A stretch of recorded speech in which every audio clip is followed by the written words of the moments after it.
Police भर्ती रद्द पे क्या कहेंगे?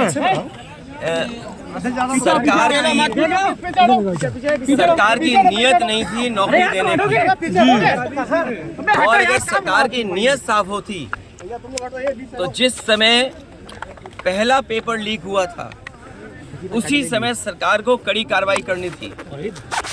अभी तक जो भी उत्तर प्रदेश में परीक्षाएं हुई हैं, सरकार ने जानबूझ करके पेपर लीक किया है, और जानबूझ करके पेपर लीक इसलिए कर रही है सरकार जिससे उन्हें नौकरी न देनी पड़े।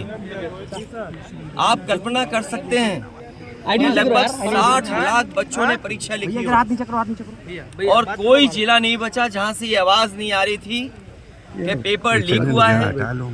पेपर के आंसर्स व्हाट्सएप पे चल रहे थे, और लीक होने के बाद पूरा क्वेश्चन पेपर सबके हाथों में था।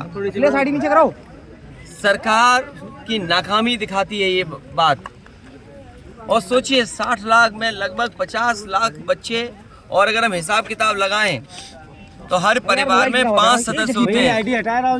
2.5 करोड़ लोग हैं जिनके साथ ये सरकार ने धोखा किया है, और यही 2.5 करोड़ लोग जो हमारे नौजवानों के परिवार के सदस्य हैं, इस भारतीय जनता पार्टी को खाड़ फेंकेंगे। ये सरकार तो वो है जो ये दावा करती थी कि नौकरी और रोजगार देंगे, लेकिन आज कहाँ है नौकरी, कहाँ है रोजगार? केवल पुलिस भर्ती में नहीं, आरओ एआरओ के लेकर के भी लोक सेवा आयोग के सामने धरने पर बैठे छात्र नौजवान।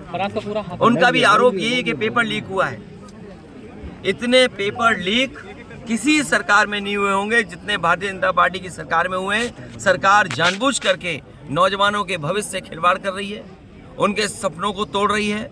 नौजवानों को न नौकरी देना चाहती है सरकार, न रोजगार देना चाहती है, केवल अपनी मैनेजमेंट के लिए बजट लगा रही है सरकार। युवाओं के नशे में राहुल गांधी वाले बयान पे पीएम मोदी ने पलटवार कहा है, आपका क्या कहना है? देखिए, इस देश का नौजवान नौकरी और रोजगार चाहता है। इस देश का नौजवान भारत देश को और उत्तर प्रदेश को बनाना चाहता है। अगर वो सपने पूरा करना चाहता है तो उसको नौकरी और रोजगार मिले समय पर, वरना उनकी जो क्षमता है, जो उनकी एनर्जी है, वो वेस्ट हो रही है। सोचो, अगर हम दुनिया में ये माने कि सबसे युवा देश भारत है, और एक दिन ऐसा आएगा जब इनके हाथ में नौकरी रोजगार नहीं होगी, इनकी उम्र जब बढ़ जाएगी, तो भी तो हमारे देश और समाज के सामने समस्या खड़ी होगी। इस सरकार की नीयत कभी नहीं रही कि नौजवान अपना भविष्य बनाए। क्या अग्निवीर जैसी टेम्परेरी नौकरी ये सरकार दे रही?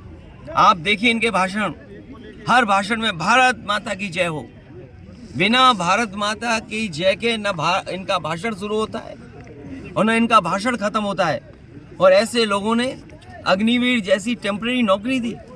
क्या टेम्परेरी नौकरी से हमारे नौजवानों को जो वर्दी पहनने का सपना है वो पूरा हो रहा है? जो टेम्परेरी नौकरी देते हों, नौजवानों के भविष्य से खिलवाड़ करते हों, और किसान धरने पर बैठा है। ये कहते हैं राष्ट्रवादी हैं, हम राष्ट्र प्रेमी लोग हैं।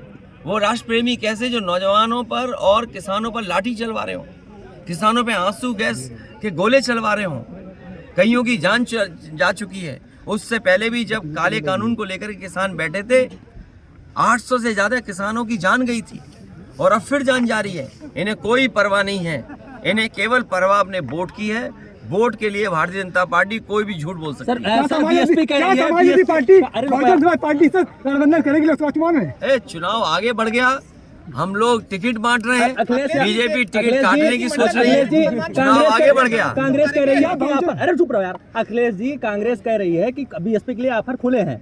आप अगर उसी 17 सीटों में वो ऑफर खुला है उनका, या आपके कोटे से भी सीटें जाएंगी? मेरे भाई साहब, आप गोदी मीडिया बंद बनो।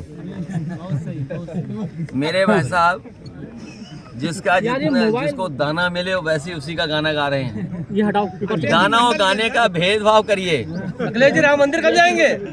जब भगवान बुलाएंगे। भगवान बुलाते हैं अपने प्रभु भगवान जब बुलाएंगे तब जाएंगे। हम तो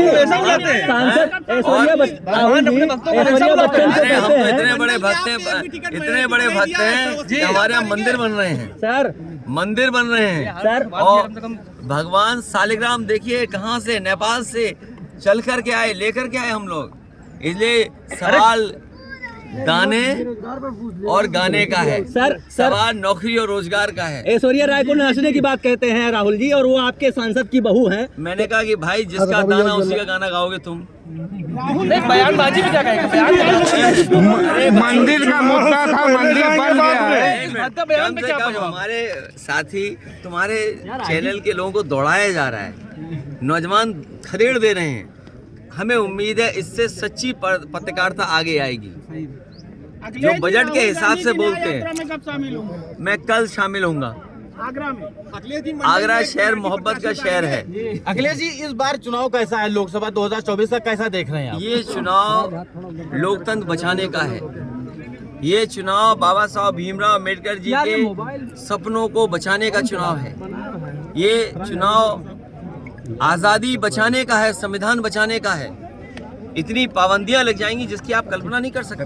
क्या आपने नहीं देखा चंडीगढ़ में किस तरीके से बेईमानी हो रही थी, किस तरीके से वोट की लूट हो रही थी? ये भारतीय जनता पार्टी कोई दल नहीं है राजनीतिक, ये गिरोह है, गिरोह। नीचे करो यार। ये दल नहीं है, ये गिरोह है। और अगर बैलेट से वोट ना पड़े होते और सीसीटीवी कैमरा ना होता तो क्या ये बात पकड़ी जाती? सोचिए, सुप्रीम कोर्ट ने कहा, सुप्रीम कोर्ट